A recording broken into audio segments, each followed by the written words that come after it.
Bonjour à tous, heureux de vous retrouver dans ce nouveau numéro du Scanner ce mardi. Merci de votre fidélité. Si c'est maintenant vous nous prenez en marche, merci de rejoindre l'ensemble de nos réseaux. Vous nous écoutez sur la 89.5 Amande FM. Merci de votre fidélité. À la télé, c'est sur Kavi TV, sur l'ensemble des bouquets Canal+.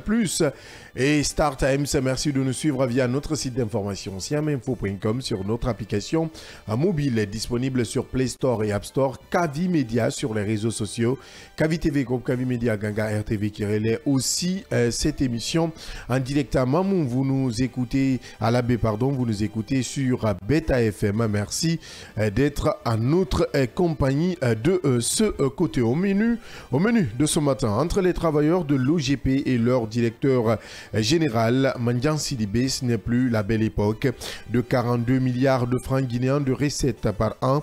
En 2021, l'Office guinéen de publicité chute à 20 milliards de francs guinéens en 2024. C'est du moins l'affirmation faite par des travailleurs qui fustigent les 3 ans de gestion du directeur général. Un préavis de grève a même été déposé hier lundi. Une grève devrait être déclenchée dans 48 heures pour réclamer le départ du directeur général Mandian Sidibé et le paiement de plusieurs mois d'arriérés de salaire si rien n'est fait. La section syndicale se dit étonnée par cette nouvelle. Une assemblée générale est convoquée par la direction générale ce mardi 10 décembre 2024 pour rapprocher les différentes positions. On en parle dès le début de cette émission. Le Scanner, nouveau rebondissement dans le dossier Kassouri Fofana à la CRIEF. Le parquet a entendu, selon dit, les 3 médecins mandatés pour la contre-expertise à l'hôpital où est alité le prévenu. Dr Bernard Raïch, professeur agrégé Lansana, Fodé Camara et Dr Mohamed Saliou Diallo à l'audience d'hier lundi disent avoir trouvé un patient conscient et lucide, même s'ils ne sont pas parvenus à le faire asseoir. Après plusieurs tentatives, le parquet, après avoir entendu ces médecins, s'est une nouvelle fois opposé, je dis bien, à toute idée d'évacuation dans cette affaire. La Cour a plutôt ordonné un transport judiciaire ce mardi 10 décembre pour constater l'état physique du prévenu et l'interroger. Et puis, recrudescence de la délinquance et de la criminalité en bande organisée, le parquet général, dans un document rendu public ce 9 décembre 2024, requiert l'ensemble des forces de police et de gendarmerie de Conakry sous la responsabilité du commandant de la région spéciale de gendarmerie et du directeur régional de la police à l'effet de procéder conformément à la loi au démantèlement de toutes les zones criminogènes dans le Grand Conakry, au contrôle et à la vérification d'identité de toute personne suspecte, au contrôle et à la fouille de véhicules suspects, à l'immobilisation systématique de tout engin roulant non immatriculé, à l'interpellation et au déferment devant les parquets d'instances compétentes des personnes en conflit avec la loi devant l'urgence. Le parquet général se décide enfin. Nous allons en tout cas voir les premières opérations hier qui ont démarré du côté de Teminataï avec la rédaction politique. Et puis le projet de loi de finances initiale 2025 a été présenté ce lundi par le gouvernement au Conseil national de la transition CNT. Si dans les prévisions budgétaires de l'État pour l'année qui s'annonce, les recettes et les dépenses annuelles sont en progression par rapport à la loi de finances rectificative LFR 2024, le CNT s'interroge sur la destination des recettes des contraventions policières tirées des fourrières. Pour une seconde fois, les conseillers nationaux ont attiré l'attention du gouvernement sur la destination réelle de ces fonds qui ne sont pas versés au trésor public. Alors, qui sont ceux qui empochent ces sommes faramineuses? Nous posons une nouvelle fois cette question dans cette émission, Le Scanner. Voilà entre autres sujets à débattre pour ce mardi. Installez-vous confortablement. Bienvenue sur le Média du Développement.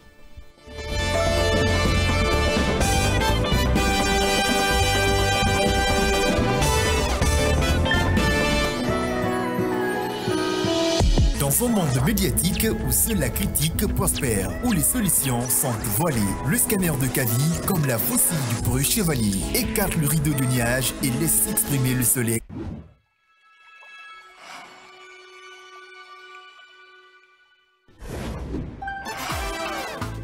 Journée internationale de la jeunesse et journée ville morte en République de Guinée et des questions pour la jeunesse guinéenne. Ah oui, coïncidence heureuse ou malheureuse, je suis déçu, je pense que les malheureuses parce que c'est vrai.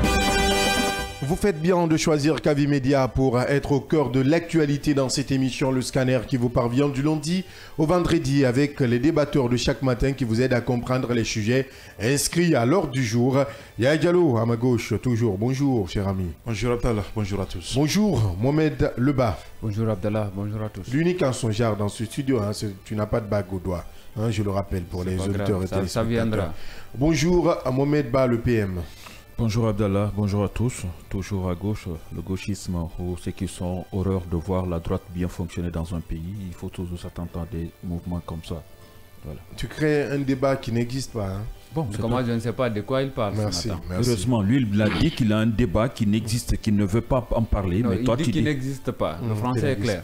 Ah, d'accord. Tu crées un débat qui n'existe pas. Mais il y a le français qui comprend le français. Il y a ceux qui parlent français et il y a ceux qui s'intéressent à la langue française aussi. Bien, bon, moi je suis guinéen colonisé par les Français. Donc tu peux comprendre le reste. On parle de l'OGP et voilà. De cette...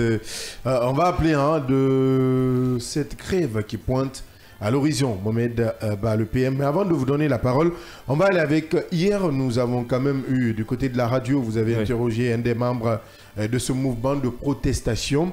Et à la télé également, pour la rédaction télé, nous allons suivre quelques explications. Et derrière, nous vous retrouvons, auditeurs et téléspectateurs, pour le décryptage.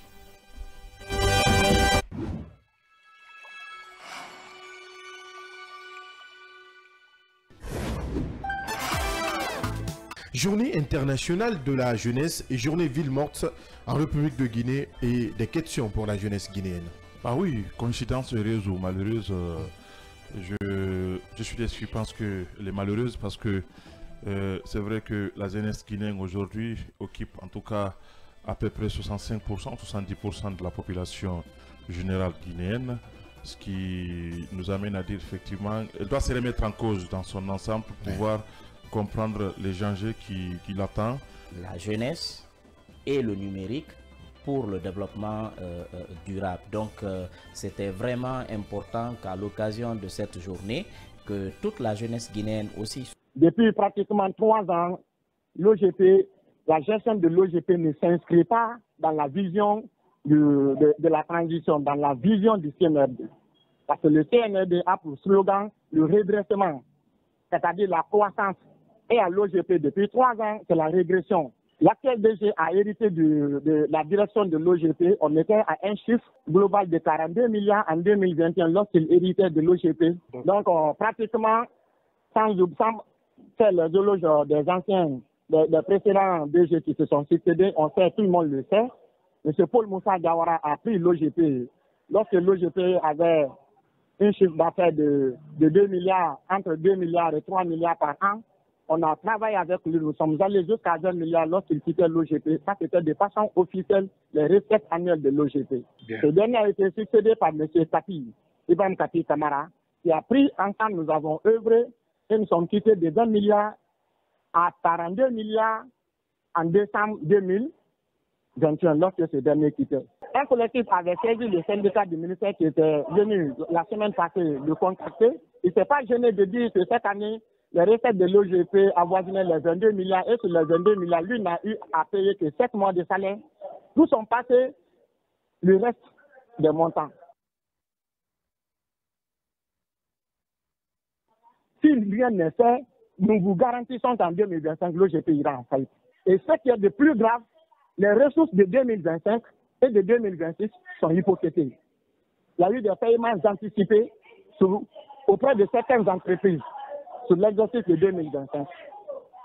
Nous avons beaucoup d'informations à vous donner, mais nous le donnons 72 heures de démissionner. À défaut de démissionner, nous allons animer un point de presse où tout le corps médiatique sera invité.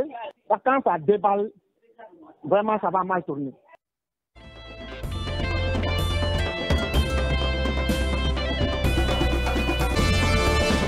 Nous avons suivi à l'instant Charles Mohamed Koulié, qui est, comme je l'ai dit, membre de ce mouvement qui demande le départ de Mandian Sidibé, directeur général de l'OGP, Office guinéen de publicité, Mohamed Ba, le PM. On demande même à Mandian de démissionner. Hein, sinon, dans 48 heures maintenant, ces travailleurs veulent, ou bien on peut dire entendre, révéler, faire des révélations. Mais maintenant, qui va suivre ce principe, cette décision qui interdit l'utilisation de l'effigie du président partout maintenant dans la ville de Conakry? Un autre directeur, s'il démissionne. D'accord. Il n'est pas le seul cadre en Guinée. Alors, parlons sérieux et très sérieusement. Il y a un point qui a attiré mon attention beaucoup plus. C'est si rien n'est fait. Déjà que comme on appelle les recettes, le budget de l'OGP 2025-2026 sont déjà hypothéqués. Hypothéqués, c'est le mot. Ça ne fait même pas, je crois que ça fait aujourd'hui 48 heures. Vous savez que hier, on a eu cette intervention, cette communication avec le monsieur Collier du côté de l'OGP. J'avais déjà entendu le week-end dernier cette expression.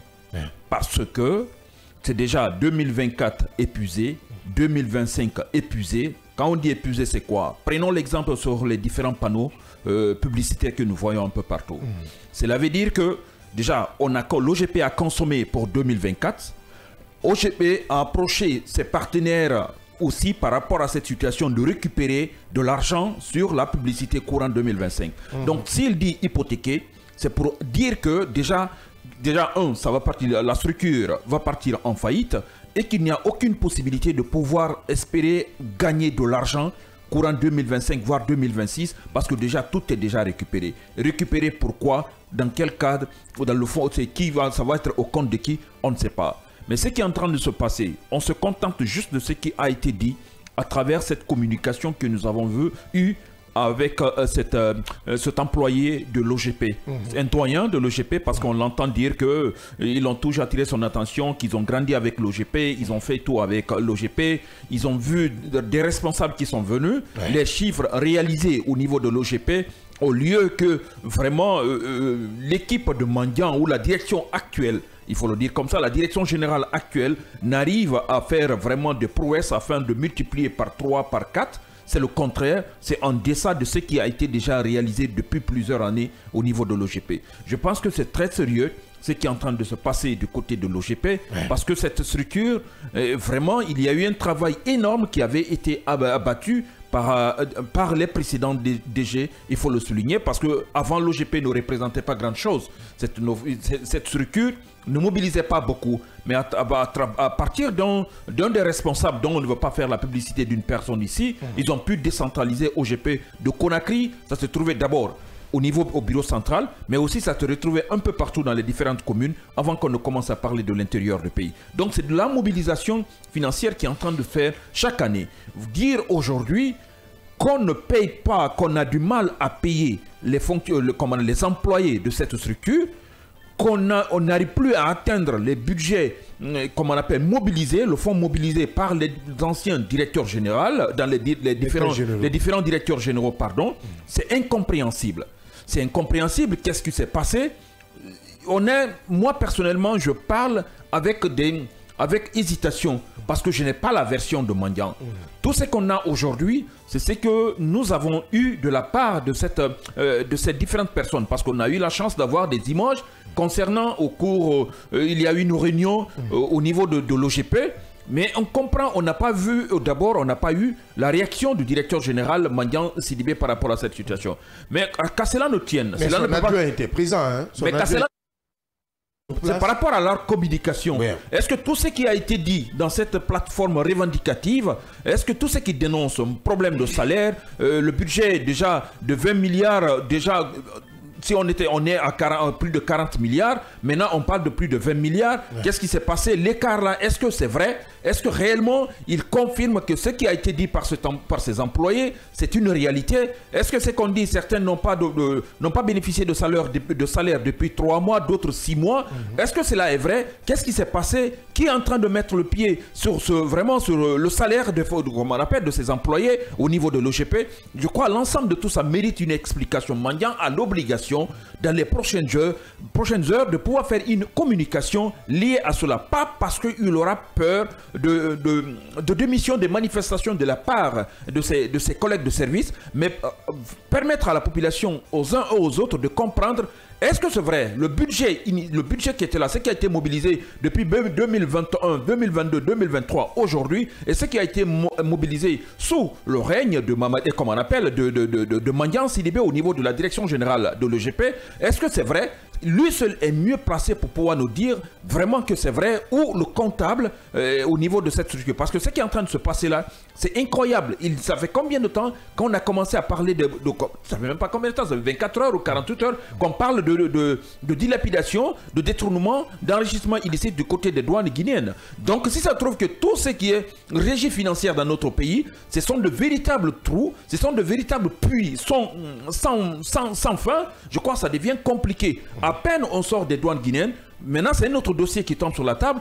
Quel autre dossier on va voir dans les prochains jours? Je pense qu'il est temps pour les autorités de continuer à enfoncer vraiment comment on appelle, le clou, pour qu'on arrive à savoir qui est en train d'aider le pays, qui est en train d'enfoncer le pays, qui est en train de faire du mal au pays, qui est en train de lutter contre le développement de la Guinée, parce que tout ce qu'on est en train de dire là, c'est lié à cela, la bonne répartition des recettes de l'État.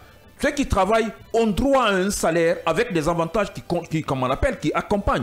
Mais si cela n'existe pas, vous pensez que vous êtes seulement les plus bénis du pays, vous êtes les Guinéens qui sont plus bénis que les autres, je pense qu'il y a un problème et que les autorités, les différents responsables, chacun vraiment en ce qui le concerne, doit prendre des responsabilités pour qu'on arrive à arrêter cette hémorragie qui est en train de couler, en tout cas pour le moment, en attendant de voir la réaction de Mandian Sidibé. On considère qu'il y a un problème au niveau de l'OGP. Est-ce que tout ce qui a été signifié là, à travers ce communiqué, comme on appelle cette communication, est-ce que c'est vrai? Si c'est vrai, Mandian doit prendre ses responsabilités en la matière. Nous savons très bien le précédent qui était là-bas, je crois, où il a terminé. Il y avait Capi qui était là. Oui, on a vu ce qui s'est passé à ce niveau. Donc c'est une obligation pour les uns et les autres. Le premier, avant Capi, il y avait un autre aussi, je crois, l'ancien journaliste, comment il s'appelle? Ce dernier qui était Paul Moussa Diawara, qui est aujourd'hui à la marine. À la marine marchande. Elle a la marine marchande. Mais on sait ce qui s'est passé lui aussi. Il a fait passer un bon séjour du côté de l'hôtel 5 étoiles de la mer. On a l'impression qu'à l'OGP, si vous passez à l'OGP, voilà, vous êtes un client potentiel de la maison centrale. C'est l'impression qu'on donne. Hein. C'est ça. Pour ces trois directeurs, quand même, les deux qui se sont succédés, sont tous passés par là. Il y a un problème. Il y a un problème. Il y a un problème au niveau de l'OGP. Qu'est-ce que le mot l'OGP a que les autres régies financières n'ont pas? Pourquoi les gens de la Banque centrale, on ne parle pas de cela à tout moment? Pourquoi les autres structures, c'est au niveau de l'OGP? Ou bien ceux qui viennent là, ce ne sont pas des gens qui méritent d'être là, parce qu'on sait que c'est vrai, ce sont des administrateurs en partie, mais ce sont des journalistes aussi, ceux qui ont eu des problèmes ou ceux qui créent des petits soucis. C'est ça qui vient de corps. Ça fait mal de le parler, mais c'est de la réalité. Paul Moussa, journaliste, Mandian Sidibé, on l'accuse aujourd'hui, journaliste. Est-ce que ce problème est vraiment lié à cela, ou bien c'est une question de moralité, qui est une question de capacité professionnelle, ou c'est un problème lié à la gestion du personnel? Parce que si vous n'arrivez pas à comprendre, vous n'arrivez pas à comprendre la valeur réelle des uns et les autres, parce qu'il en fait une allusion là-dessus, qu'on ne donne pas, qu'on ne respecte pas, ceux qui ont le mérite, on met complètement les autres à côté. Ça, c'est au point 3. Donc je pense qu'il y a ce problème et qu'on doit se lever. Ce n'est pas seulement au niveau de l'OGP. C'est vrai que le bruit, ça se tourne au niveau de l'OGP. Beaucoup de structures, c'est comme ça. Je pense qu'il y a il y a une épidémie qui est en train de rentrer au niveau de différentes régies. Les uns et les autres doivent comprendre, parce que c'est comme si il y a un mal commun qui est en train de taper les uns et les autres. Donc nous espérons que tout se passera très bien pour que la Guinée se réveille et se développe à travers ces différentes ressources que nous avons au niveau national. Oui, Mohamed Leba, dans la plateforme ou dans l'avis de grève, on parle de retard prolongé dans le paiement des salaires, ce qui est quand même évident, puisque moi j'ai suivi beaucoup, eu à avoir entré en contact avec beaucoup d'employés. Oui, il y a des retards de salaire, ce qui est vrai. Le deuxième point, on parle de non-paiement des cotisations sociales depuis 3 ans, ce qui est quand même à vérifier. Absence de reconnaissance des compétences à vérifier, et surtout manque de missions confiées aux employés à vérifier. 1 point sur 4, on voit quand même que Mandian Sidibé doit sortir du bois. Oui, Mandian Sidibé doit sortir du bois, il doit sortir de ce silence de cathédrale, il doit sortir de ce silence de cimetière. Mandian Sidibé nous doit des explications. Mandian Sidibé, s'il continue à passer tout ce temps-là sous silence, il risque d'être un client potentiel aussi de la CRIEF et puis éventuellement de la maison centrale de Conakry. Il ne faut pas quand même se voiler la face. Je crois que c'est plus d'1 milliard. C'est plus d'1 milliard. C'est plus d'1 milliard. Donc la CRIEF, déjà quand on parle de l'EGP, il faut tout simplement parler de CRIEF directement parce que nous savons aujourd'hui la capacité de mobilisation des recettes quand même de cette régie financière. Il faut quand même... Non, mais tu ne peux pas quand même faire ce raisonnement. Non, mais... OGP, quand on parle d'OGP, il faut penser à la CRIEF. Non, mais en fait, je parle aujourd'hui, en fait, je trace juste ce parallèle-là et vous allez comprendre. C'est que la mobilisation, non, Paul Moussa, ça a commencé, ça c'était, je crois, bien avant la création de la CRIEF. Ça a commencé en première instance, mais ça s'est terminé par la CRIEF où, voilà, il avait été quand même blanchi, je crois. Blanchi, c'est pas je crois, il a été blanchi. C'est ça. Bon, enfin, il y a eu quand même des péripéties, mais il s'en est sorti. Il était avec Inza Bayo, nous savons, parce que nous avons suivi ce procès du dossier du début à la fin. Ce que je suis en train de tracer, Abdallah, ce parallèle, c'est pour dire combien de fois, c'est pour parler de l'importance en termes de mobilisation de recettes, de cette régie financière-là. C'est que quand vous parlez aujourd'hui de l'EGP, on voit automatiquement des milliards. Il faut quand même, il ne faut pas se le voiler. Et il faut se le dire.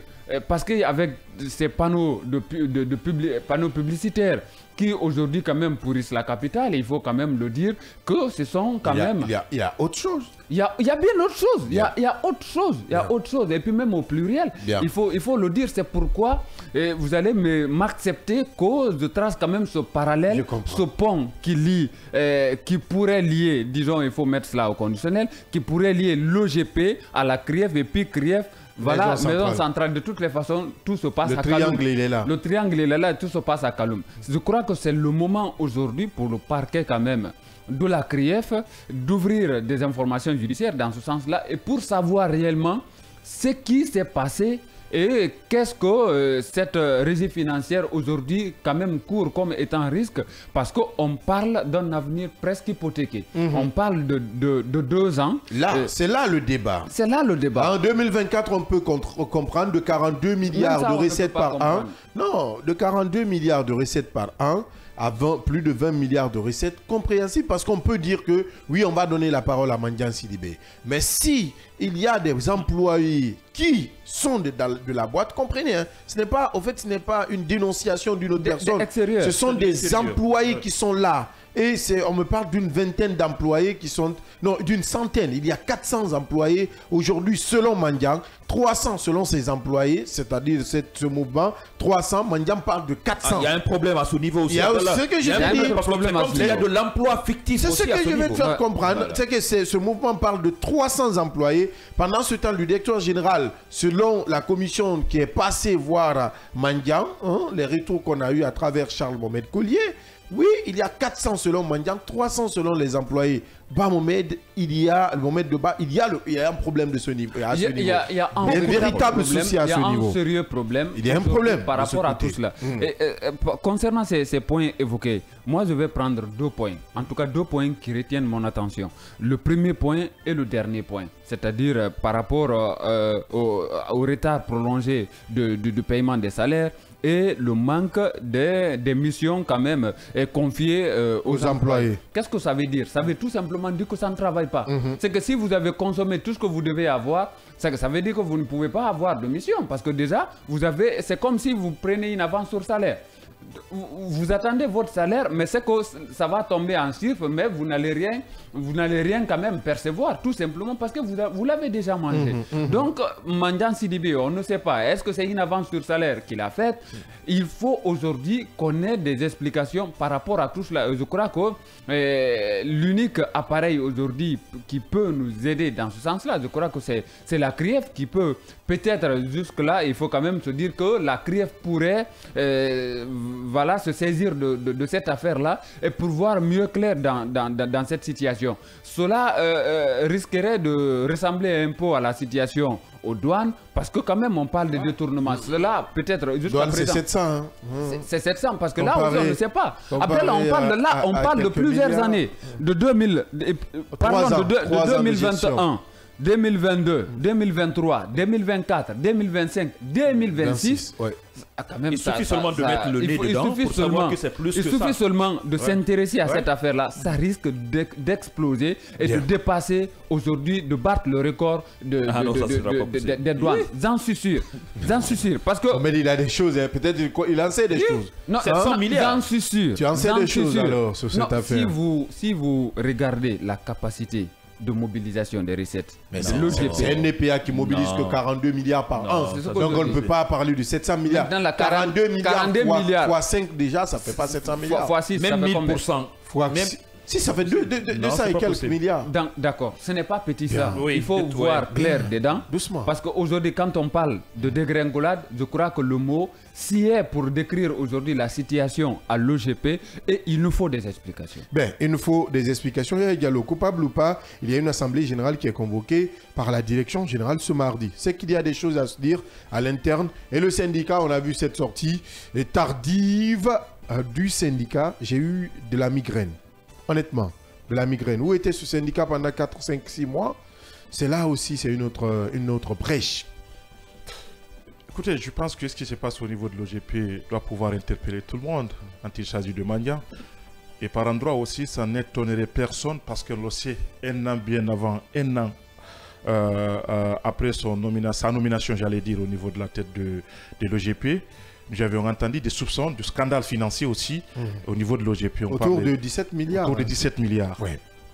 Qui impliquerait directement le directeur général de l'OGP, en l'occurrence Mandiang Sidibé.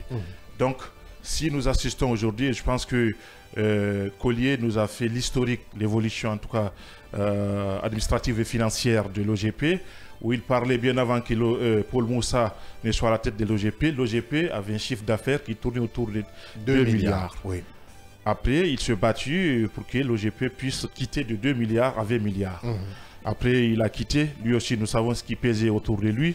C'est vrai, il a été blanchi, mais nous savons que ces coins d'ordure existent dans le cadre de sa gestion à la tête de l'OGP. Entre-temps, c'est Mandiang Sidibé qui a eu la chance et l'honneur parce que c'est une chance. Capi, dis-moi, Capi Camara, qui était là-bas. Et Capi l'a pris de 20 milliards à 42 milliards. Il a doublé. Il a doublé. Alors, pour Capi, après sa gestion, on n'a rien entendu derrière.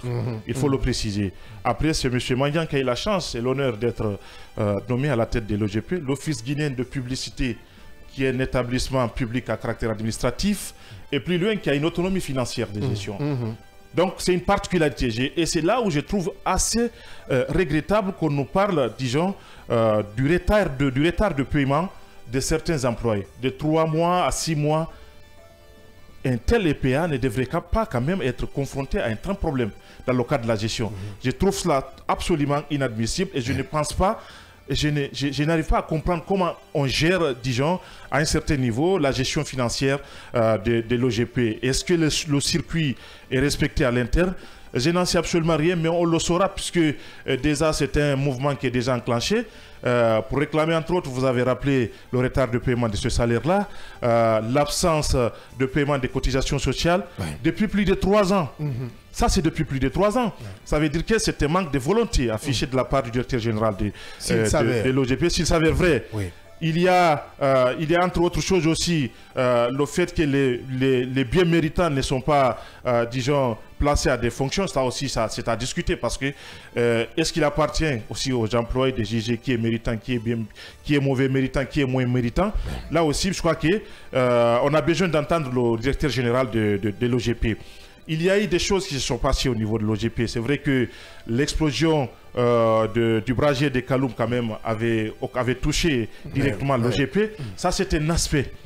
Peut-être que Mandiang pourra mettre sur table pour justifier un certain nombre de choses. Mais pas pour justifier le paiement. J'ai dit pour un certain nombre de choses, Abdallah. J'ai dit ça pourrait être. Je soulève cela parce que je sais que ça va être un argument pour lui. D'ailleurs, c'est le seul qu'il en a, peut-être s'il en a 2 arguments. C'est le seul. Mais est-ce que le fait qu'on nous dise que la cotisation sociale n'a pas été payée depuis plus de 3 ans, on peut imputer cela à cette explosion, j'ai dit non. Ouais. Il y a certaines irrégularités aujourd'hui à l'interne de l'OGP. On ne peut pas imputer cela à ces incendies qui s'est déroulés il y a de cela un an au niveau des Kaloum, à une gestion antérieure de l'OGP. Ouais. Ça, c'est de la responsabilité de Mandiang et de sa capacité managériale. Et je pense que là, si tout ce qui est annoncé là, au niveau de cette plateforme de préavis de grève, là, si cela s'avère vrai, mais je pense que là, c'est assez dommage pour Mandiang, qui est un grand journaliste, il faut le reconnaître, qui a un certain niveau d'énoncer un certain nombre de choses et qui a eu la chance, c'est pourquoi je parle d'une chance, c'est de l'honneur de gérer l'OGP et qui se comporte de la sorte. Je pense qu'à la limite, c'est une honte pour la corporation et pour lui-même, en attendant de l'entendre. Mais l'un dans l'autre aujourd'hui, la mobilisation, normalement, avec Mandiang Sidibé, on aurait dit assister aujourd'hui à un chiffre d'affaires de 72 milliards. Normalement. Au minimum 60 milliards. 60 milliards ou 70 milliards. S'il ne pouvait pas doubler, parce que l'autre a doublé, Capi a doublé. Abdallah, l'autre a quitté de 2 milliards à 20 milliards. À 20 milliards, oui. Le second a fait... Oui, 10 fois plus. Il pouvait... Paul Moussa 10 fois plus, Capi a fait le double. Mandia a fait, selon Charles Collier, c'est comme ça que j'ai rejoint. Selon Charles Collier, Mandia a divisé en deux. Selon Charles Collier. Et la logique voudrait que... il a divisé en deux. Après la soustraction. Non. Mais la logique voudrait que... Nous parlons de la logique. La logique voudrait qu'il puisse tripler au moins. Normalement. Ou doubler. Le minimum. Ou maintenir. Pour ne pas exagérer. Maintenir ce qu'il a trouvé. Si c'est 40 milliards que l'autre a pu faire, au moins la base pour lui, c'est une obligation. Ça, c'est à défaut. Ça, c'est une obligation. À défaut. Évidemment. À défaut. Ça veut dire que les lignes n'ont pas bougé. Malheureusement. Et aujourd'hui, c'est une chute programmée. J'ai envie de dire un assassinat programmé de cet établissement, parce que tout simplement, si on est incapable de payer un certain nombre de salariés au niveau de l'OGP a ses tentacules partout à travers le pays aujourd'hui. L'OGP, ça fait partie des régies financières juteuses dans ce pays-là. Et c'est des postes assez gités et tout le monde veut y être. Même Abdallah veut y être. Non, moi je ne veux pas être à l'OGP. À l'OGP. Il y a trop de problèmes. À l'OGP. Vous savez très bien on vient de faire une relation. OGP, c'est Krief, Maison Centrale. Ah non, le triangle, je ne veux pas. Non, comme ça, à vous de voir si vous gérez. Non, c'est si vous gérez mal. Absolument. Si vous gérez mal. Vous pouvez mieux gérer. Ce que vous n'avez pas compris. On a parlé de Capi tout à l'heure. Écoute, Capi n'est pas parti comme ça. Il faut voir dans les archives. Ça pour le dans les moment. archives, tu verras. Il n'est pas officiellement. Merci. Après, quand ils ont limogé Capi, on a entendu tout, qu'il a pris des voitures, tant, il a eu le rêve de tourner des voitures. Ça a crié. Après, bien que ça s'est bien terminé pour lui, mais comme je le dis, pour le moment, prions Dieu que nous soyons à la tête de grands médias, que nous ayons nos médias pour poursuivre ce que nous faisons, ce que nous savons mieux faire. Les grands empires médiatiques, à l'image de ceux de la France, de la Côte d'Ivoire. Rêvons de cela. Abdallah. Parce que si nous tous nous retrouvons dans le public, qui va servir le privé. Il est difficile aujourd'hui de rentrer. Excuse-moi, on est en train de tripoter dans ton temps, mais il est difficile aujourd'hui de se rentrer 5 à l'OGP et ressortir 5.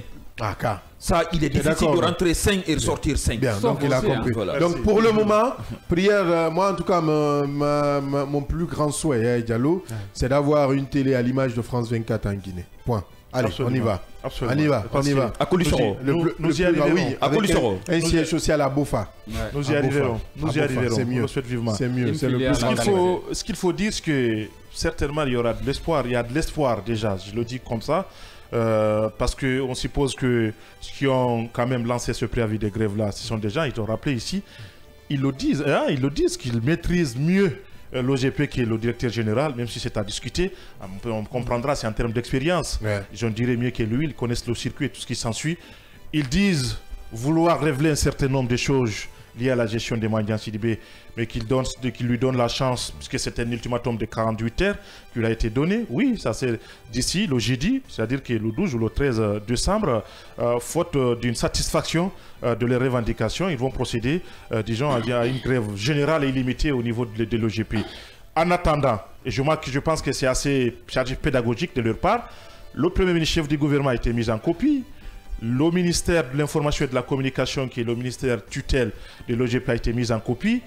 l'inspection générale de travail aussi a été mise en copie. Et je pense que l'ensemble de ces entités-là peuvent faire quelque chose.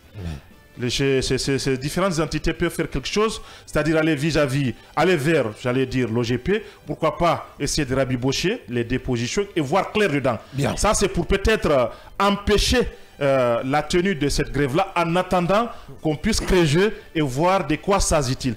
Parce que je suis de ceux qui pensent que ce soit ces revendications présentes et pressantes de la part de ce travailleur de l'OGP, que ce soit sa gestion antérieure aujourd'hui, on a besoin d'avoir un œil au niveau de l'OGP. Et je pense qu'à la limite, en dépit de tout ce que nous entendons et de tout ce que nous voyons, parce que la réalité est là aujourd'hui. Bien. Ça chute au niveau de l'OGP et je pense qu'à la limite, le président doit en tirer toutes les conséquences. Ben, en tout cas, nous suivons de très près ce dossier. Nous osons croire que notre cher frère Mandian Sidibé va prendre la parole. Frère, en tant que journaliste, confrère, notre cher confrère Mandian Sidibé. Merci de me prêter le mot, l'expression. Notre cher confrère Mandian Sidibé va prendre la parole. Nous savons quand même qu'il ne mâche pas ses mots. Et cette fois encore, peut-être qu'il va prendre la parole. Mais en attendant, les soupçons planent sur sa tête et sa gestion. 3 ans, c'en est de trop. Il faut payer ces pauvres citoyens qui tire le diable par la queue. On parle de cet autre dossier. Nouveau rebondissement dans l'affaire Kassouri Fofana à la CRIEF. Le parquet a entendu, selon dit, les 3 médecins mandatés pour la contre-expertise à l'hôpital où est alité le prévenu. La CRIEF qui a déjà pour une nouvelle fois encore, s'il faut le dire, s'oppose à toute idée d'évacuation dans cette affaire. Elle a plutôt, en tant que cour, ordonné un transport judiciaire ce mardi même à l'hôpital où est alité pour constater où est alité Kassouri Fofana pour constater l'état physique du prévenu et l'interroger. Mohamed Ba, vous avez suivi le dossier. Mohamed Leba. Oui, hier, il était à la CRIEF et ces médecins ont défilé devant moi. Il faut quand même le dire qu'ils ont été entendus parce que c'est ce qui était attendu. D'ailleurs, il faut le préciser, ces médecins, ces 3 médecins qui ont été quand même, disons, dépêchés auprès de Kassouri pour voir non seulement son état et puis voilà, poser le diagnostic si possible. Ces médecins ont été entendus, sauf qu'ils ont fait le compte rendu qui n'était pas trop en faveur du prévenu parce qu'ils ont dit quand même trouver, vous l'avez rappelé, un malade, disons, lucide et conscient. Ça veut dire que quand vous êtes lucide, quand vous êtes conscient, vous pouvez être entendu, vous pouvez être interrogé. C'est en français facile, c'est tout ce que ça, c'est tout ce que ça veut dire. Mais il y a un autre problème parce que par rapport aujourd'hui à cette maladie dont souffre ou souffrirait Dr Kassouri Fofana, il n'y a pas eu, selon eux, de plateau technique pouvant quand même leur permettre de poser le diagnostic, de faire le diagnostic afin de savoir réellement de quoi ils souffrent.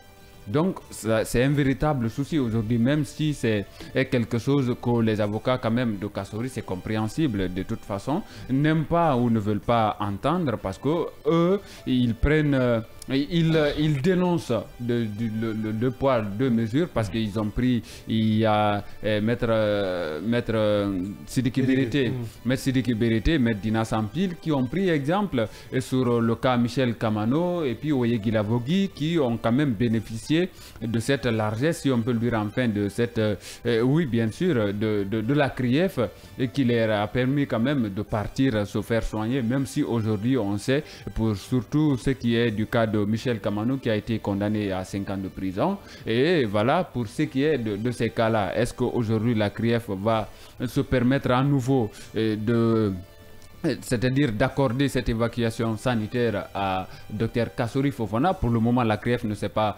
prononcée dessus, mais les différentes parties au procès, notamment le parquet et l'agence judiciaire de l'État, qui dit quand même voilà, se remettre à ces dernières observations, qui dit attendre la décision de la Cour dans cette affaire. Et puis voilà, le ministère public, comme vous le savez déjà, qui a toujours eu quand même ce pied sur l'évacuation sanitaire parce qu'il disait que c'était pas l'opportunité n'était pas là. Kassory peut bien se faire soigner ici, sauf qu'il y a eu de débat en débat et finalement cette idée d'envoyer ces trois médecins-là, ces trois médecins auprès de Kassory, non seulement pour voir son état, comme je l'ai rappelé, mais aussi pour savoir réellement est-ce que la maladie dont il souffrirait mérite réellement une évacuation sanitaire ou est-ce qu'il y a nécessité que Kassory quitte la Guinée pour se faire soigner ailleurs. Ça peut être sur le continent comme ça peut être ailleurs dans le monde. Donc il y a eu cette audition, cet interrogatoire, si on peut le dire comme ça, ce compte rendu, moi je l'appelle comme ça, parce que si vous êtes parti pour un travail et vous revenez, il faut aussi dire que ce sont des médecins quand même de l'hôpital du CHI Donka. Donc aujourd'hui, il y a un véritable souci de compréhension à ce niveau-là pour les avocats de l'ancien Premier ministre de la Guinée. Mais la Cour aujourd'hui à 10h45 va se rendre à la clinique pour voir de près et clair le cas Kassory, l'entendre parce que les médecins ont été clairs. Ils ne sont pas quand même parvenus à le faire asseoir pour pouvoir réellement quand même peut-être lui parler ou obtenir quelque chose, en tout cas pour comprendre réellement quelque chose concernant son état physique. Mais qu'à cela ne tienne, il faut aujourd'hui attendre la conclusion ou quand même ce transport c'est-à-dire à la clinique pour savoir réellement ce que la Cour va décider demain parce que l'affaire y est renvoyée pour quand même, oui évidemment, pour soit l'ouverture véritable des débats et puis ou bien peut-être quand même décider du sort de Kassory. Est-ce qu'il va rester là ou est-ce qu'il va bénéficier de cette évacuation sanitaire? Parce qu'aujourd'hui, à entendre quand même les avocats de Kassory, ils risquent gros sur sa santé parce que Maître Dina Sampil va jusqu'à dire que si rien n'est fait, on risque de le perdre. Donc ça a été, disons, les arguments, on se souvient encore de Maître Paul Yomba Kourouma quand il s'agissait de Toumba Diakité qui était aussi souffrant en prison. Même si comparaison ne fait pas raison. Évidemment, mais c'est presque les mêmes réclamations parce que si vous arrivez à les entendre, vous allez comprendre. Donc c'est du déjà entendu quoi. Évidemment, c'est du déjà entendu. Donc on attend de voir ce que la CRIEF, elle, va décider dans cette affaire-là parce que pour le moment, seul le juge Diakouba est quand même à ce privilège aujourd'hui, ce pouvoir, merci de me prêter l'expression, ce pouvoir aujourd'hui de décider quand même, disons, du sort de Kassory, s'il va rester ou s'il va partir. Donc on attend réellement le retour à la CRIEF de la composition qui sera à la clinique pour savoir réellement ce qui sera décidé. Oui, Yaya Diallo, nous avons suivi le compte rendu de Mohamed Ba. Aujourd'hui encore, le sort de Kassory Fofana dépend de ce que va conclure la Cour aujourd'hui, à partir de 10h45. Je pense que, je crains que la confusion ne puisse continuer parce que ce jeu de cache-cache continue. C'est un film de fiction. Je n'arrive pas à comprendre la position même, la position confuse de ces trois médecins. Excusez-moi du peu, puisque la contre-expertise a été demandée par la Cour. Et ce sont ces trois médecins qui ont été désignés, qui ont effectué le diagnostic et qui ont déposé le résultat qui est des droits au niveau de la Cour. Finalement, l'interprétation de ces résultats, de cette observation médicale a posé problème. Raison de plus, on en parlait la semaine passée. Ouais, parce que le docteur n'était pas clair, la Cour n'avait pas compris. Tout à fait. Raison de plus, on a fait appel à ce médecin, à ces trois médecins, pour interpréter certaines expressions médicales qui s'y trouvaient dans le rapport.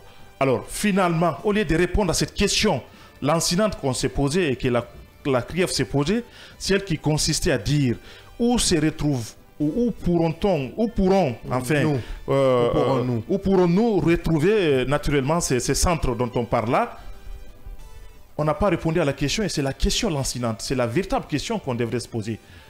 On n'a pas répondu, on a dit bon écoutez, et finalement on revient, c'est quelque chose déjà qu'on devrait nous dire il y a longtemps. On dit bah, écoutez, nous avons trouvé un Kassory lucide, conscient. Et plus loin, qu'est-ce qu'on nous dit? Parce que c'est une contradiction continue. Plus loin, On a dit qu'on a essayé à plusieurs reprises pour le faire asseoir, on n'en a pas arrivé. On n'a pas pu. Vous comprenez cette contradiction? Il est lucide, conscient, mais il ne peut pas se tenir debout. Où est la lucidité? Peut-être qu'il peut être conscient, mais il n'est pas lucide. Mais il n'est pas lucide. Mais il n'est pas lucide. Plus loin, qu'est-ce qu'on nous dit? Il n'y a pas un plateau technique pour pouvoir procéder à un diagnostic. Mais je pense que la logique voudrait tout simplement qu'on ne peut pas diagnostiquer la pathologie dont souffre Kassory Fofana et qu'une évacuation peut être possible. Moi, je pense que c'est la conclusion qu'on devrait tirer de tout cela. Finalement, non, on ne peut pas tirer. Non, on ne peut pas tirer. Non, je pense qu'on ne peut pas tirer. On ne peut pas tirer. Mais de toute évidence, quand nous plaisons et que nous prenons les expressions qui sont utilisées là, ici et là, on peut dire effectivement que Kassory n'est pas apte, disons, à répondre à un certain nombre de questions. S'il ne peut pas se tenir debout, au regard de leurs constats personnels. Alors, si on juge nécessaire, puisque à mon avis c'est une deuxième reprise, on l'avait entendu l'autre fois, la visite de ce magistrat, pour voir son état de santé, éventuellement profiter de cela pour l'interroger. Kassory ne pouvait plus, on a appelé à cette contre-expertise pour voir si c'est possible. Finalement, on a contourné le débat, on va aller encore se transporter au niveau de la clinique pour l'entendre. On veut bien l'entendre, mais s'il est avéré que le monsieur ne peut pas se tenir debout, je pense que le débat c'est à ce niveau-là. Il faut faire en sorte qu'il soit lucide, parce que c'est en cela que la Cour obtiendra quelque chose de solide vis-à-vis de lui. Lucide, conscient, voilà deux termes qui nous mettent dans une ambiguïté. Continue dans cette affaire Kassory Fofana Mohamed Ba, le PM. Abdallah, pour moi c'est un simple jeu de mots. Et qu'on veut fatiguer le peuple de Guinée ou on veut abuser du peuple de Guinée. Nous souffrons depuis toujours, ce peuple de Guinée, depuis toujours. Nous sommes victimes des hauts cadres de ce pays. On nous a agenouillés dans ce pays. On nous a fait mal dans ce pays. Nous n'avons aucune capacité, possibilité ou de moyens d'aller se soigner ailleurs. Tous ceux qui sont au pouvoir aujourd'hui, vous avez l'obligation de faire tout pour qu'on arrive à avoir des hôpitaux à l'image des États-Unis, à l'image de la France ou je ne sais encore du Japon. Parce que ça vous permettra, en cas de problème, en cas de souci, qu'on arrive à vous soigner ici, au pays. On ne peut pas continuer à nous amadouer, à nous tromper, à nous dire quoi, à faire des jeux de mots, à avoir des avocats qui sont payés pour qu'on arrive à nous fatiguer. On en a marre. Il faut qu'on se dise les quatre vérités. Aujourd'hui, l'humain, on tient compte qu'il retrouve sa santé qui est Kassory Fofana. Mais l'être humain qui avait la capacité de pouvoir faire tout dans ce pays, pour ne pas exiger, pour ne pas exagérer, faire beaucoup de choses pour ce pays, ils n'ont pas pu faire tout ce qu'on pouvait avoir comme structure de santé.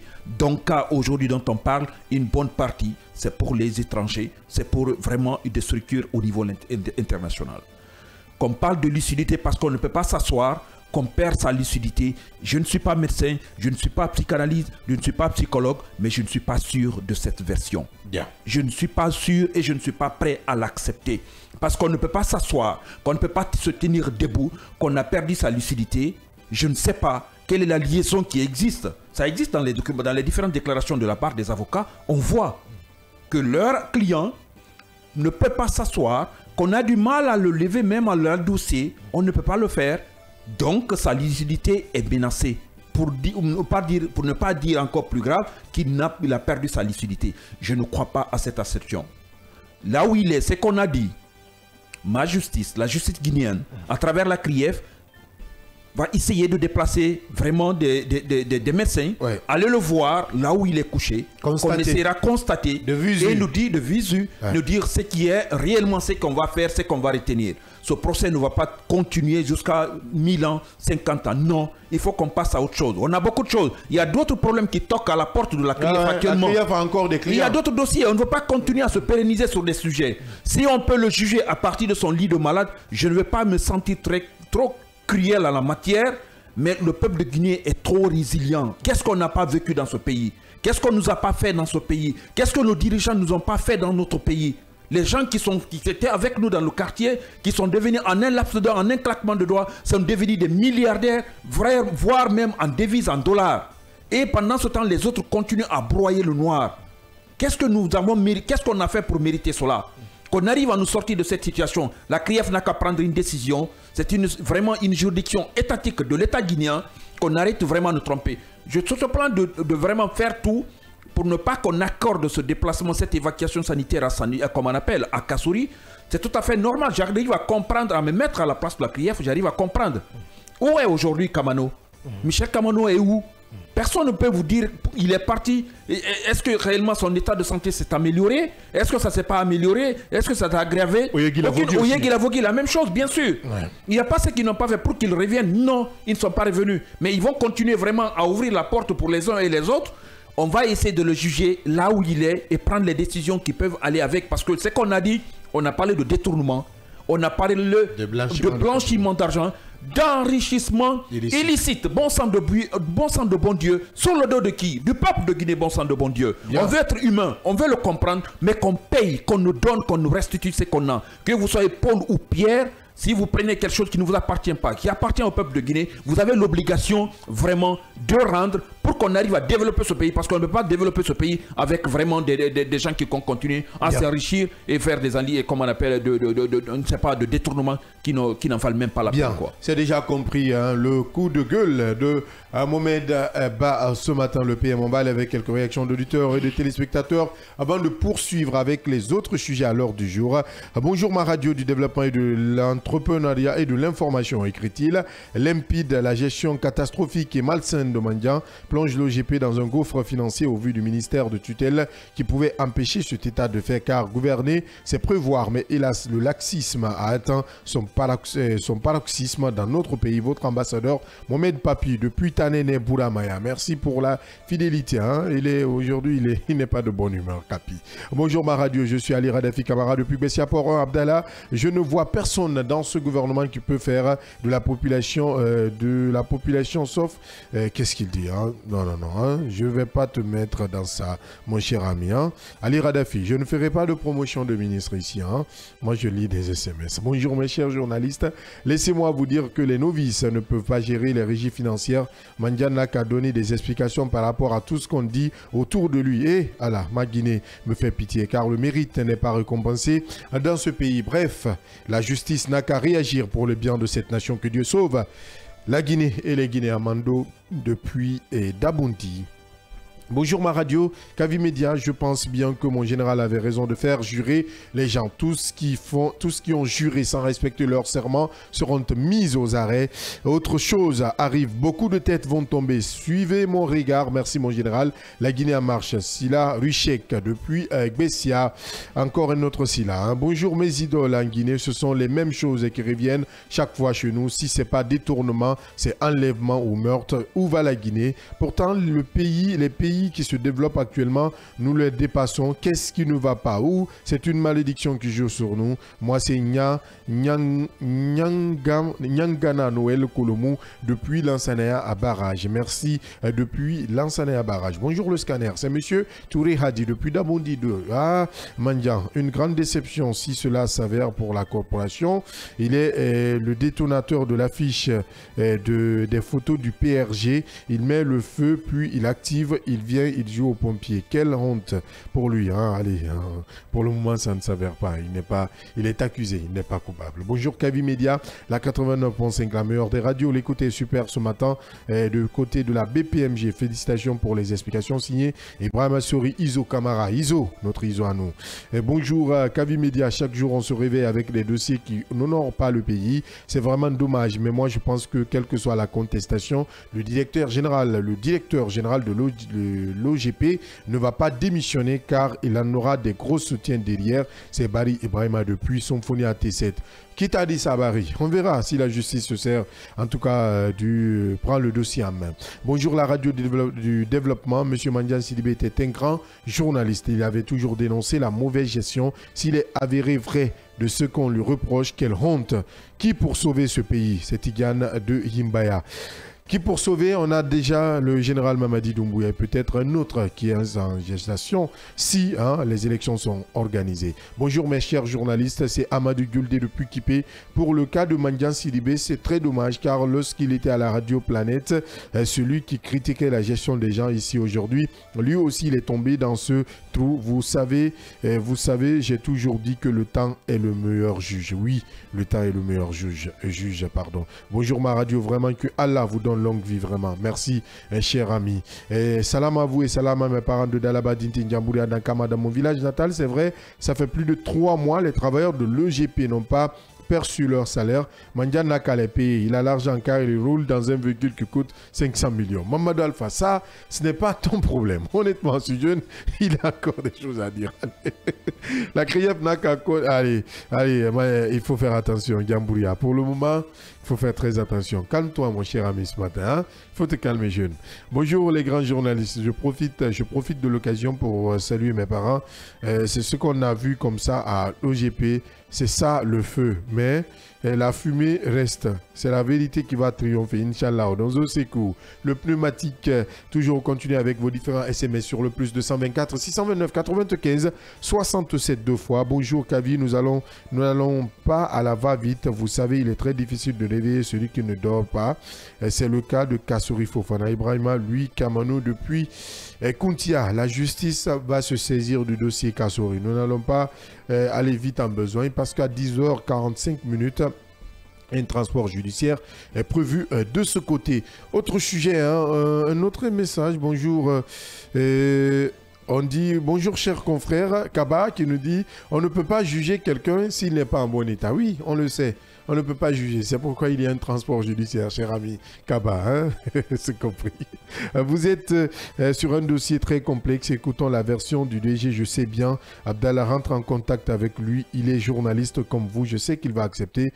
Je suis votre voisin, DJ Tonton. Allez, merci DJ Tonton. Hein. Merci pour la fidélité. Oui, on essaie de rentrer en contact avec lui. Mais on prend les deux versions. On attend Mandian. S'il répond, ok. S'il prend, ok. Mais pour le moment, il a des soupçons. Et c'est à lui de répondre à ces interrogations, cher ami. Bonjour Kavi Média, je suis d'avis avec mon Medba, le PM, concernant le cas Kassouri. Si l'ex-ministre avait construit des infrastructures de haute qualité, il serait traité dans ces infrastructures. Mais hélas, le PM, tu es un 10. Allez, c'est compris. Qui est tranchant ce matin. On enchaîne avec cet autre sujet inscrit à l'ordre du jour au menu de ce matin. Recrudescence de la délinquance et de la criminalité en bande organisée. Le parquet général, dans un document rendu public ce 9 décembre 2024, requiert l'ensemble des forces de police et de gendarmerie de Conakry sous la responsabilité du commandant de la région spéciale de gendarmerie et du directeur régional de la police à l'effet de procéder conformément à la loi au démantèlement de toutes les zones criminogènes dans le Grand Conakry, au contrôle et à la vérification d'identité de toute personne suspecte, au contrôle et à la fouille de tout véhicule suspect, à l'immobilisation systématique de tout engin roulant non immatriculé et à l'interpellation et au déferment devant les parquets d'instances compétents des personnes en conflit avec la loi. Devant l'urgence, le parquet général se décide enfin. On ouvre le débat juste après cette pause pub et derrière, on revient.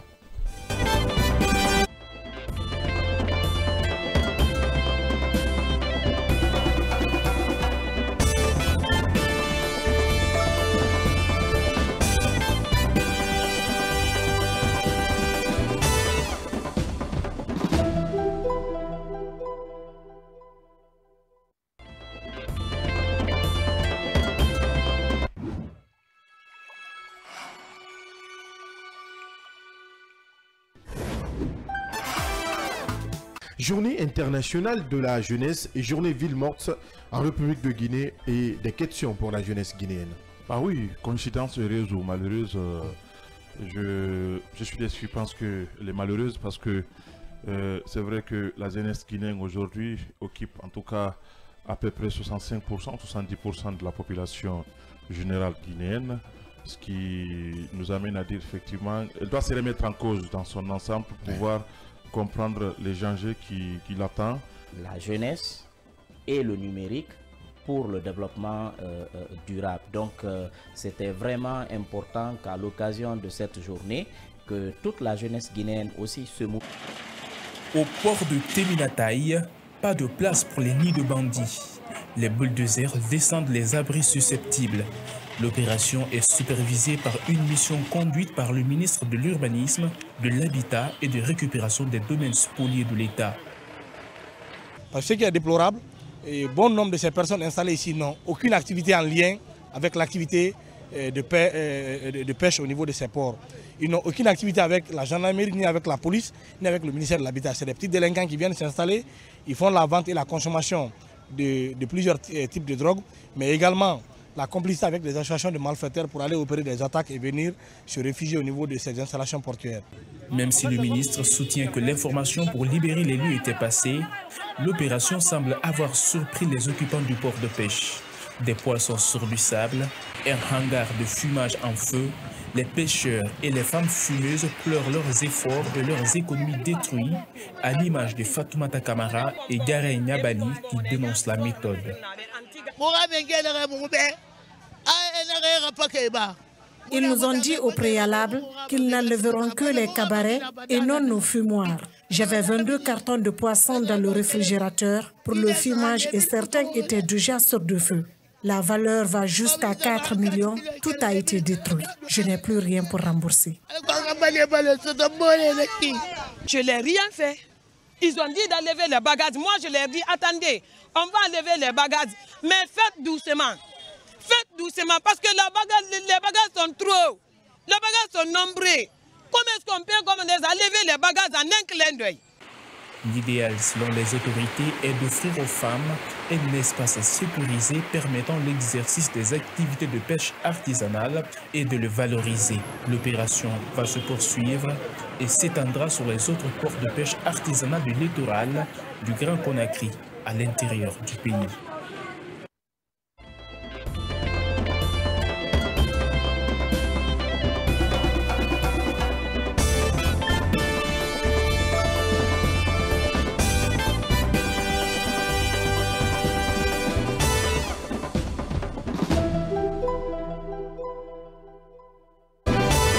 Vous l'avez d'ailleurs compris, nous avons suivi le reportage réalisé par Amara Bangoura de la rédaction politique du groupe Kavi Média. Nous avons suivi l'intervention et la réaction du ministre chargé des domaines spoliés de l'État, si on peut l'appeler comme ça, Mori Condé. J'y arrive. Oui, Mohamed Ba, le PM, on a suivi Mori Condé sur le terrain.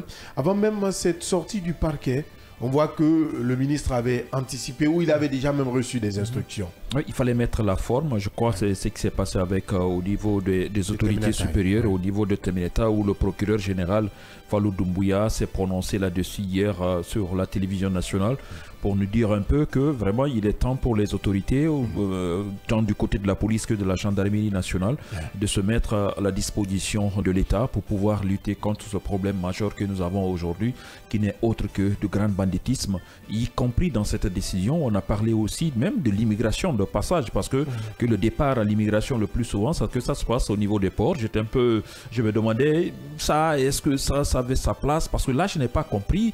C'est comme si on disait que c'est à partir de Temineta ou bien c'est à partir de Bonfi.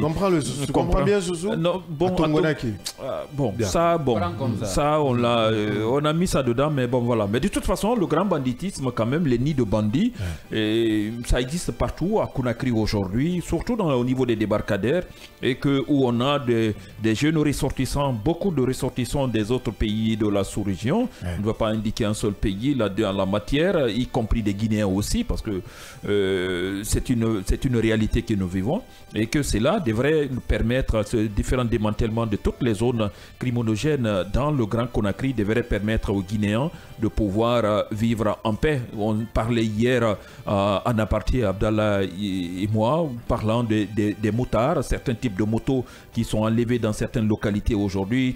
Tard la nuit, tu ne peux pas circuler sur certaines motos en haute banlieue. C'est parce qu'il y a un problème de banditisme qui se pose. Et voilà, donc pour cela, pour y arriver, pour permettre aux Guinéens de transit, en tout cas parlant de Grand Conakry, de transit jusqu'à Kaloum, pouvoir circuler à toutes les heures, il faut qu'il y ait de la sécurité. Il faut que les agents de sécurité, pas de la défense, parce qu'il faut rappeler que les bérets rouges qui relèvent de la défense nationale, les militaires relèvent de la défense nationale, ce sont les policiers et les gendarmes qui relèvent de la sécurité, de la protection des citoyens et de leurs biens un peu partout en Guinée ou sur l'ensemble du territoire national. Mais parlant spécifiquement de la ville de Conakry, on mobilise les uns et les autres, c'est-à-dire les gendarmes et les policiers, afin de rentrer dans ce grand combat, afin de pouvoir également contrôler et vérifier l'identité de toutes les personnes suspectes, ou contrôler et fouiller tout véhicule suspect, il faut le dire. Il ne faut pas dire que moi je n'ai rien fait, qu'on le refuse. Tout véhicule, tout suspect, on doit le faire des véhicules qui n'ont pas de plaque d'immatriculation, vraiment, je crois qu'il est temps de veiller sur cela. Abdallah, ça ne fait pas rire. On est au sérieux. Non, on dans ce studio. Ceux qui n'ont pas de plaque, ceux qui n'ont pas de plaque immunologique, il est temps de vraiment de passer à l'acte parce que on ne va pas passer tout notre temps, toute notre journée ici à s'attaquer aux policiers, à s'attaquer aux gendarmes, alors qu'on circule tranquillement avec des véhicules qui n'ont pas de plaque, on ne sait pas, et puis avec des vitres fumées. Ça, c'est des problèmes qui existent beaucoup. Ça, et il faut y remédier. L'immobilisation systématique de tout engin roulant. Faites attention à ce que vous dites. On parle sérieusement et vous voulez nous interrompre là. On parle sérieusement, mais vous savez que la parole parfois comme ça. C'est de moi là. Ah, mais attention, personne n'est indexé moi-même. Vous avez commencé à rire. Non, moi, mais tu t'es vendu à vil prix. Non, mais sérieux. Non, mais tu t'es vendu à vil prix. Il y a une plaque d'immatriculation. Si on arrive, voilà, il faut le dire ça on vient mettre deux policiers. On met deux policiers devant notre porte ici. À ta sortie, on te capte là. Nous sommes désolés, on ne pourra rien faire. On ne fera même pas de la communication là-dessus. Ici, toi, ça c'est quelque chose. Voilà. Donc ça c'était le passage. Non, toi et moi, on est dans le même lot. Calme-toi. Toi, tu t'es juste vendu à vil prix. Vas-y, mon mec. Donc, moi, je pense que sur ce plan, de toute façon, ton prix, ce n'est pas en toi ce que tu penses aussi. Ce qui reste clair, parlons sérieusement et aidons vraiment nos structures, nos agents de sécurité, vraiment à faire un travail sérieux pour nous. Il faut qu'on les aide pour qu'ils nous aident à vivre tranquillement à Conakry sur l'ensemble du territoire national. Parce que si la population n'aide pas, comme on appelle la police, ça ne sera pas facile. Si la population ne contribue pas vraiment auprès des gendarmes à bien travailler, ça va être compliqué. Parce que tous ceux qui sont appelés aujourd'hui des bandits, tous ceux qui sont des grands consommateurs de drogue, parce que quand on dit aujourd'hui de drogue, on dit on interdit la drogue, on interdit le chanvre indien, on interdit... C'est pas pour autre chose. Parce que si on consomme, on perd une bonne partie de sa capacité vraiment sur le plan mental. Donc, vous êtes appelé à faire de n'importe quoi, viol, tuer, ça n'aura même pas de sens pour celui qui consomme la drogue ou vraiment qui prend de l'alcool à tout moment. Donc, moi, je pense qu'il est temps pour les uns et les autres d'aider la police parce que ces bandits sont dans nos maisons, sont dans les quartiers. Les uns et les autres savent où se trouvent les nids de bandits un peu partout. Donc je pense que cette sortie du procureur général Fallou Doumbouya, vraiment c'est une bonne sortie. Nous avons vu aussi à l'image le ministre Mori Kondé en la matière. C'est vrai que les femmes du côté de Teminetaï, dans les congélateurs, ils ont perdu beaucoup de choses, ils ont perdu des poissons. Mais ce n'est pas fait comme ça parce que j'ai eu la chance de pouvoir parler avec une des dames du Déguerpi du côté de Kankarifour à l'aéroport qui s'est plaint. J'ai dit mais on vous a fait partie d'ici, vous avez perdu beaucoup. Il dit oui, on a perdu. Mais j'ai dit mais on vous avait pas informé, averti de quitter les lieux. Oui, on nous a informé depuis très longtemps. J'ai dit vous avez fait alors jouer à la sourde oreille et c'est malheureusement ce qui ne devrait pas vous arriver. Ça, ils étaient informés. J'ai échangé avec une dame sur le sujet. Ils ont confirmé. Donc ce qui se passe avec les femmes, c'est dommage qu'ils ont perdu beaucoup de choses, des millions de poissons dans les congélateurs, c'est vrai, mais acceptez quand on vous dit de quitter. La loi est dure, mais c'est la loi dure à l'excès d'ex. Oui, ça c'est vrai. Oui, Mohamed le bas, hein? Je te vois maintenant clignoter. Voici ton temps d'antenne. Comme ça, tu peux te défendre. Ces agents ne doivent pas utiliser cette réquisition, c'est comme ça on appelle dans le jargon, du parquet pour aussi arrêter nos véhicules et les amener à une destination inconnue. Il faut aussi rappeler ce fait. C'est très important. Oui, c'est très important parce qu'il y a quand même des brebis galeuses, il faut le souligner. Il y a toujours des personnes qui vont au-delà de ce qui est demandé, des mesures prises par le parquet. Le parquet se réveille enfin. Je crois que c'est ce qui était attendu de tous parce que ces derniers temps, quand même, l'insécurité était devenue grandissante à Conakry et à l'intérieur du pays, pas plus tard qu'hier. À Sigiri, il y a des hommes armés qui ont ouvert le feu sur une personne, un citoyen comme ça, et puis voilà. Ça se passe en longueur de journée dans nos villes, à l'intérieur du pays et ici à Conakry, on assiste à des enlèvements, des personnes conduites à des destinations inconnues. Je crois que si le parquet, étant conscient de toute cette insécurité-là, se réveille enfin, ce n'est qu'un bon réveil. Il faut quand même le saluer, disons cette réquisition de la force à la force publique. Il faut quand même dire qu'aujourd'hui, aujourd'hui, il y a des points sur lesquels il faut un peu s'interroger par rapport à la faisabilité et comment tout cela va se passer. On parle du démantèlement, c'est-à-dire des endroits ou des zones criminogènes y arrivent. Je crois que ça, c'est important aujourd'hui. Moi, tout ce qui m'intrigue un peu, c'est de savoir est-ce qu'aujourd'hui, le parquet qui réquisitionne a quand même fait une étude de faisabilité dans ce sens-là et quels sont les moyens de sa politique. Parce que moi, le véritable problème, le véritable souci, c'est cela. Il ne s'agit pas de prendre des décisions. Quand il s'agit de prendre des décisions, c'est à l'image de nos textes de loi. On en a ici beaucoup. Ce sont des textes très beaux. Et puis voilà. Mais l'applicabilité, l'application de ces textes de loi, de ces lois-là, c'est que c'est ce qui fait défaut sur le terrain. Est-ce que les personnes aujourd'hui, ou en tout cas, disons, la police et la gendarmerie, ont tous les moyens possibles de procéder? Parce qu'il y a des zones, il y a certaines zones aujourd'hui données pour être criminogènes qui sont difficiles d'accès. La dernière fois, lors d'un numéro ici, on parlait quand même de certaines zones, notamment à Ratoma et puis dans d'autres communes de Conakry, où il est difficile pour les agents d'y accéder. Tout simplement parce que non seulement les routes ne sont pas bonnes, c'est-à-dire il y a de ces endroits où qui s'avèrent quand même de véritables, disons, nids très dangereux pour certains agents, parce que si vous y partez, vous ne savez plus où vous ne vous retrouvez pas. Donc je crois que par rapport à la cartographie et tout, il y a un véritable souci à ce niveau-là. Peut-être que le parquet, je ne sais pas, je ne connais pas tous les secrets qui sont, mais je crois qu'il pourrait ou qu'il serait quand même bien ou à mesure de prendre quand même de voir d'abord la faisabilité de cela avant de prendre ces différentes mesures-là. On parle aussi du contrôle des véhicules. Je crois que ça, c'est normal. Pont 8 novembre, c'est une routine. Ça, c'est normal. Ça se fait, sauf que même au niveau du pont 8 novembre, il n'y a pas un total sérieux. Il faut quand même, le dire. Parce que dès que vous venez, si vous avez quand même une certaine réputation ou en tout cas quand même une certaine influence, on vous laisse passer. Parce qu'on ne vous reproche de rien. Mais ça a été dit dans la communication du parquet. Si on te soupçonne... Ça, c'est l'ennui. Ça, c'est l'ennui. Par exemple, vous venez, vous avez...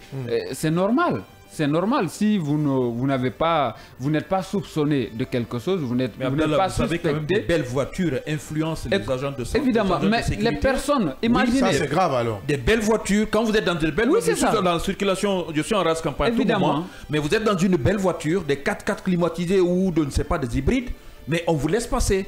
Bien. Tout simplement. On sert, vous venez maintenant. Je ne dis pas vous allez comprendre, des personnes qui commettent des infractions, ce sont des personnes qui souvent vont quand même chercher à se conformer, c'est-à-dire dans la circulation.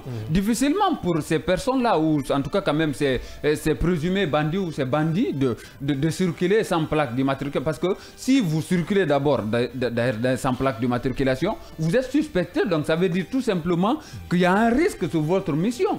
Donc c'est difficile. C'est pourquoi aujourd'hui le contrôle doit être très serré et sérieux pour pouvoir réellement quand même, disons, dénicher non seulement ces nids de bandits-là, mais aussi quand même procéder à leurs arrestations, parce que tout simplement, ce n'est pas facile si on arrête seulement le contrôle aux chauffeurs, aux conducteurs de taxi ou aux motards, tout simplement, parce qu'on veut quand même rentrer avec quelques sous, quelques miettes. Et il faut aujourd'hui qu'on se débarrasse de ce mauvais comportement et qu'on arrive à servir bien et bonnement la nation. Et de l'autre côté, on parle de l'interpellation et du déferment quand même devant les parquets d'instance des personnes en conflit avec la loi. Je crois que ça se passe en longueur de journée. Il suffit juste d'aller au niveau de ces différents parquets ou au niveau de ces différentes juridictions aujourd'hui pour voir combien de véhicules sont sous scellés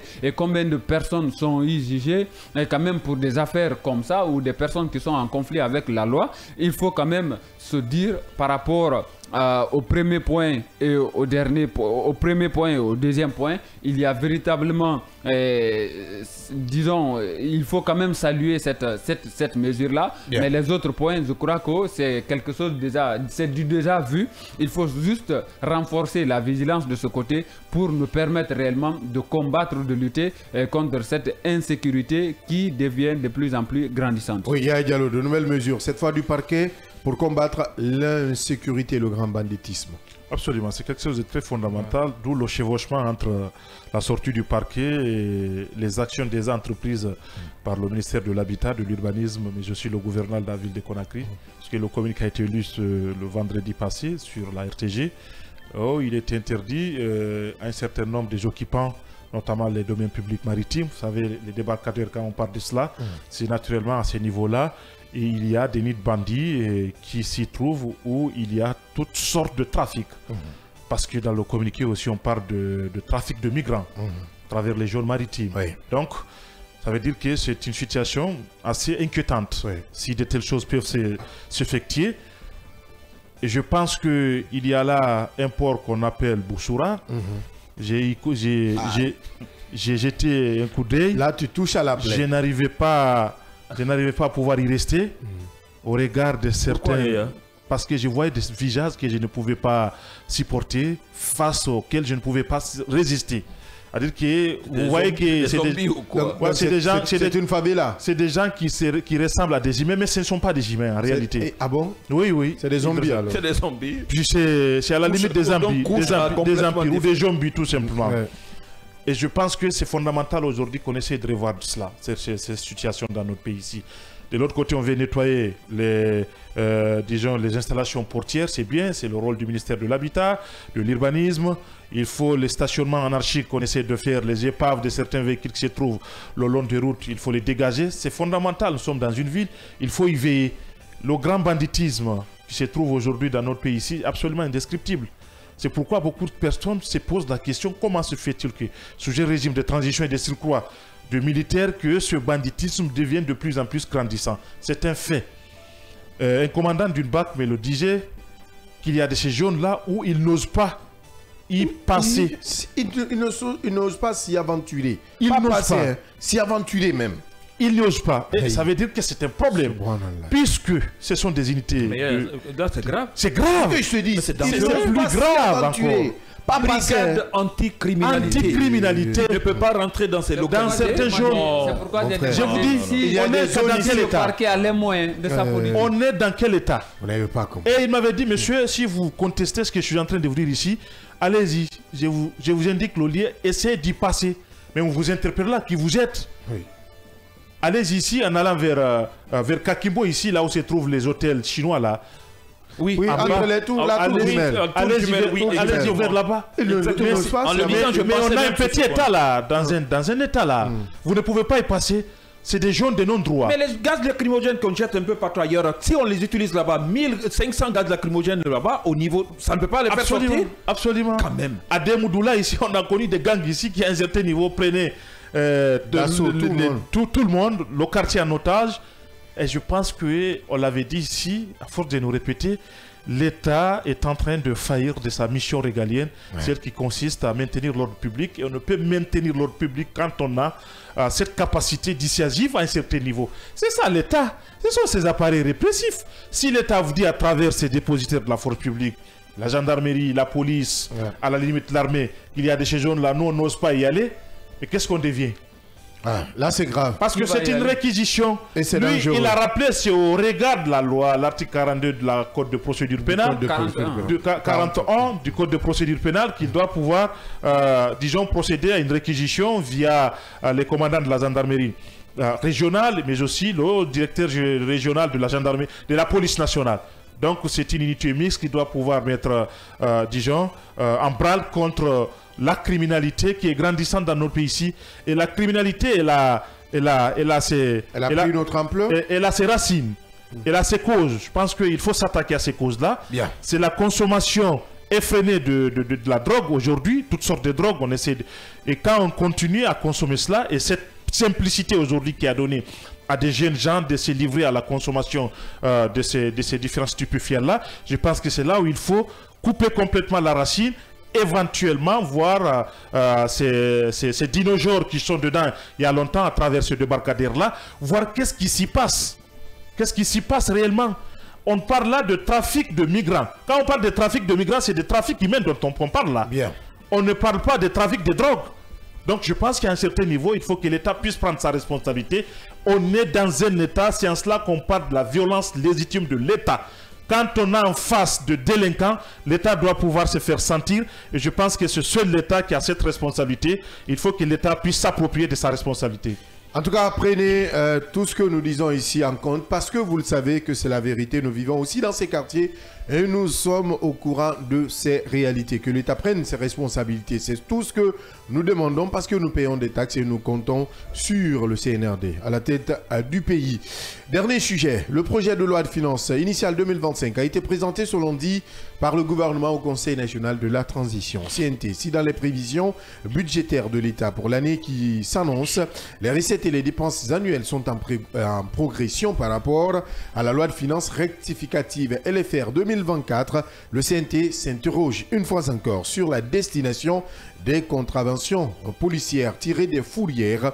Pour une seconde fois, je le dis, les conseillers nationaux ont attiré l'attention du gouvernement sur la destination réelle de ces fonds qui ne sont pas versés, au trésor public. Alors, où vont ces sommes? Pour comprendre, nous allons aller avec cet extrait de la commission finances du CNT d'hier.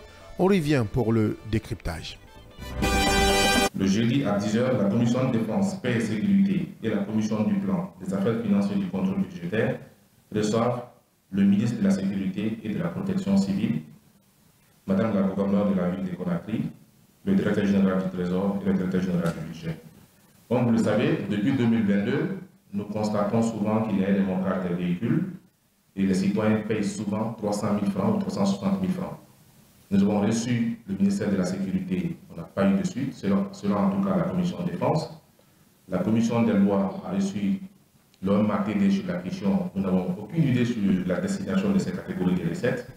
C'est pour cela, cette fois-ci, nous avons prévu la mise en place de l'intercommission avec le ministère de la Sécurité, Madame la ville de Conakry, pour nous rassurer effectivement de la destination de ces catégories de recettes et par rapport à la politique sectorielle du département.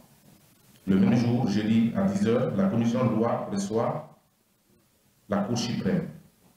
La loi de finances initiale 2023, rectificative 2023, on s'était ici interrogé par rapport au niveau des loyers, au coût des loyers, qui est estimé après la Cour des comptes et la Cour suprême à 20 milliards par an. On avait estimé que c'était un montant très élevé et on a invité le département à une renégociation du contrat. Mais jusqu'à présent, nous pensons que c'est la même réalité, donc nous allons les écouter par rapport à ça.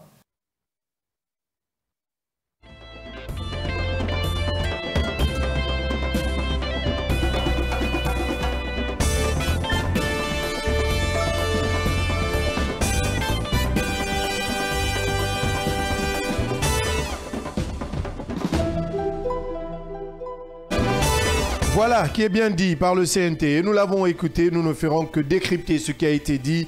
La police, encore la police, la police, encore la police, la police, encore la police. Oui, Mohamed Deba. Ouais, la police, encore la police, il faut le dire 3 fois ou plusieurs fois, il faut quand même continuer à s'interroger sur la police et ces recettes-là, et surtout ces contraventions policières, on en parlait il y a juste 4 mois. Dans ce même studio-là. Après aussi, c'était une question qui était liée au CNT où on s'interrogeait sur l'orientation ou la direction que prennent quand même ces contraventions policières-là. On ne sait pas encore leur destination. Parce que là on n'a que 6 minutes, hein. Faut pas te... oui, c'est clair. On va continuer à s'interroger. Pour le moment, on attend des explications, peut-être, disons, du ministère de la Sécurité et du directeur de la police nationale, évidemment, et pour nous aider réellement à comprendre peut-être qu'il y a un autre trésor privé. Je ne sais pas où ces fonds, ou en tout cas quand même ces contraventions policières-là sont versées. On ne sait pas, mais au trésor public, on nous apprend qu'elles n'y sont pas, cette contravention-là ne se retrouve pas là-bas. On ne sait plus maintenant, peut-être qu'il y a un autre trésor ou en tout cas quand même une autre destination. C'est des interrogations, ça fait rire, mais ce sont quand même, c'est de l'argent que l'État est en train de perdre. C'est des milliards, ça. C'est des milliards. C'est des clients potentiels de la CRIEF, évidemment. Je crois qu'il y a de ces choses aussi qu'on considère comme étant banales, parce que parfois la CRIEF, on a l'impression que si une affaire ne fait pas assez de bruit, la CRIEF ne s'y intéresse pas. Parce que ce sont des affaires comme ça qu'on banalise, qu'on néglige. Et pourtant, l'argent, l'État est en train de perdre. Gros, dans cette situation-là, je crois qu'il faut voir tout cela très clair. Bien, 360 000, Mohamed Baba, peut-être que vous ou un de vos proches a déjà payé cela, mais l'argent n'est pas allé au trésor public. Hein. Et c'est là. C'est le CNT qui l'a rappelé. Et depuis combien d'années? Depuis 2022. 2022. Combien de véhicules par jour sont vraiment remorqués par la police routière et que voilà, on envoie pour payer de l'argent minimum 300 000, 200 000, 360 000 de ça, c'est les véhicules, hein. Il y a les motos. Ouais. Il y a aussi les motos. Donc, c'est grave qu'une structure étatique arrive à nous dire officiellement que tout ce qu'on a fait depuis plusieurs années par rapport à ces véhicules remorqués, personne ne sait. En tout cas, ils ont interpellé la police. On a interpellé le ministère de l'administration du territoire et de la décentralisation. Malheureusement, personne ne sait ou personne ne veut se prononcer là-dessus. Parce qu'il y a un trou sans fond qui est en train de recueillir l'argent que vous payez là, citoyens. On ne sait pas qui a l'argent. En tout cas, si on sait, il est temps de se prononcer là-dessus. Parce que ça, je pense que c'est grave, Abdallah, qu'on trouve le temps de pouvoir revenir pour pouvoir en parler très bien sur ce sujet. Parce que c'est très grave, c'est très dangereux. Je pense qu'il faut revenir. Puisqu'on est pris, on est taxé, on est talonné, on va revenir certainement. Il n'y a pas que ça. Hein. J'ai pris un volet de 5 dénonciations. En tout cas, cette semaine, du mardi d'aujourd'hui jusqu'au vendredi, on va servir les gens. Parce que là, ce n'est pas nous. Ce n'est pas nous qui le disons. Hein. Là, on va aller au CNT. Hier, le CNT a fait des dénonciations. On va les prendre volet par volet. Parce que c'est ce que vous savez. Au niveau du patrimoine bâti public, il y a des choses. Évidemment. Demain, des dossiers que nous allons ouvrir. La CRIEF doit ouvrir grandement ses portes. Ces dossiers-là, ces véhicules qu'on transporte là, si on essaie de calculer, on a minimum, on dit ça n'a pas marché. Je mets seulement 10 véhicules qu'on transporte. Ce n'est pas moins de 3 600 000. Ce qui reste là, on a 10 millions, moins de 10 millions par jour. Depuis combien d'années on a ça? CRIEF, prépare-toi. Il y a des motos. Il y a des motos. Oui, Diallo, je sais que vous, aujourd'hui, vous êtes même abasourdi. Ou vous êtes étonné. Non, mais on n'est pas étonné. Je crois que c'est la deuxième fois. L'année passée aussi, on en parlait en ce qui concerne la contravention policière. Pas l'année passée, il y a quelques mois. Il y a juste 5 mois ou 4. Je pense qu'il y a un problème qui se pose là. Un problème au niveau du CNT d'abord, puisque je comprends très bien sa mission. Sa mission ne s'arrête pas qu'au niveau du vote de loi. Pas du tout. C'est le contrôle de l'action gouvernementale à travers des commissions, des enquêtes. C'est ce que le CNT devrait faire. Si depuis un bon bout de temps, il continue de se poser un certain nombre de questions, il est de son ressort de mettre en place une commission d'enquête naturellement, avec le ministre de la Sécurité, avec Madame la gouverneure, pour voir le directeur, pourquoi le directeur de la police aussi routière, qui a une direction aussi à part, qui doivent pouvoir quand même se retrouver et voir où vont ces différentes sommes d'argent. Je pense que c'est là où se trouve le débat aujourd'hui. On ne peut pas continuer à dénoncer au niveau du CNT. Le CNT a l'obligation et cette possibilité aussi d'avoir des documents. Sur la base de ces documents, à travers certaines personnalités qui sont concernées, le CNT a l'obligation et le droit de poser la question à ces gens-là. Et ces gens-là ont l'obligation de répondre au CNT. C'est de là qu'il s'agit aujourd'hui. Trop, c'est mauvais. Et on est fatigué, il faut le dire. Demain, nous revenons sur ce sujet. On parlera de la police. Sans que ça ne va pas, on va parler de la police. Et ce n'est pas nous, ce n'est pas un acharnement. C'est une réalité. La CRIEF doit ouvrir ses portes parce que cette fin d'année, on a des choses à dire. Il faut agrandir la CRIEF. Et c'est très important. Yaya Diallo, merci. Merci. Merci, Mohamed Deba. Merci, Abdallah. Merci, Mohamed, le PM. Merci, Abdallah. Merci à tous. Merci à l'équipe technique du jour, dirigée par Omar Diallo du côté de la technique. À la réalisation, Michel Ouamounou. À la